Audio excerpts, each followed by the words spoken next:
আসসালামু আলাইকুম। আজকে আমি দেখাবো how to delete Facebook account in PC, অর্থাৎ কিভাবে একটি ফেসবুক অ্যাকাউন্ট ডিলিট করা যায় পিসিতে, সেই বিষয়টি দেখাবো। তো চলুন তাহলে আমরা শুরু করি। দেখুন, একটি ফেসবুক অ্যাকাউন্টের হোম পেজে আছি।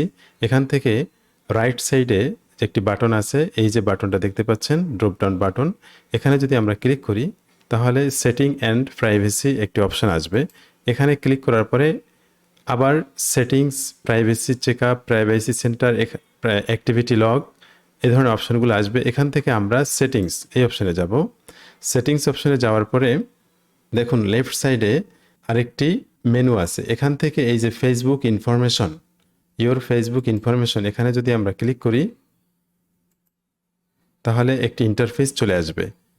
তো এখান থেকে দেখুন অনেকগুলো ইনফরমেশন এখানে আছে। তো আমি সর্বশেষ যে ইনফরমেশনটা আছে, ডিঅ্যাক্টিভেশন অ্যান্ড ডিলিটেশন, এখানে যদি আমি ক্লিক করি তাহলে দুটি অপশন আসবে। একটি হচ্ছে ডিঅ্যাক্টিভেট অ্যাকাউন্ট এবং ডিলিট অ্যাকাউন্ট। এই ডিলিট অ্যাকাউন্ট এবং ডিঅ্যাক্টিভেট, এখান থেকে আপনার অ্যাকাউন্টটি ডিঅ্যাক্টিভেশন করা যাবে। আবার যদি ডিলিট অপশনে যান তাহলে this is a permanent. When you delete your Facebook account, you won't be able to retrieve the content or information that you have shared on Facebook. Your messenger and all of your message will also be deleted. তো এখানে যদি আমরা checkmark করে continue and account ডিলিটেশন এখানে যদি click করি তাহলে অ্যাকাউন্টটি ডিলিট হয়ে যাবে। তো এভাবে আমরা একটি ফেসবুক অ্যাকাউন্ট পিসিতে ডিলিট করতে পারি।